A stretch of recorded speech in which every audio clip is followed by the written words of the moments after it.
Hello, welcome everyone. And this is going to show here on this video on how we actually start to go to user equip the ability, which is going to be about starting with that, guys. So all you need to do is about follow this video. Actually, if you want to use Requip ability in Valorant, there's gonna really give you now absolutely an absolute thing that should be about to be going on with Valorant game, and everyone wants to start to go to satisfied things about that, which is gonna be really important, guys, for that satisfied. So all you need to do is about click here on settings on the right top corner. Now click on settings again on the middle, and then start to go for this place where we actually on. So now what you're gonna do is about start to go for the place where we have, which is gonna be about through the controls. You're gonna find out here that there is abilities about through the actions.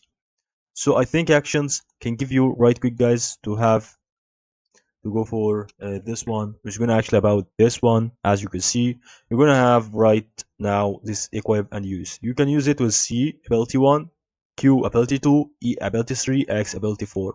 Maybe if you want to choose a default agent for EGCO, for example, CQEX. If you remove that, CQEX also. So EF absolutely the same abilities, keybinds. That should be about that. So that's all about to help.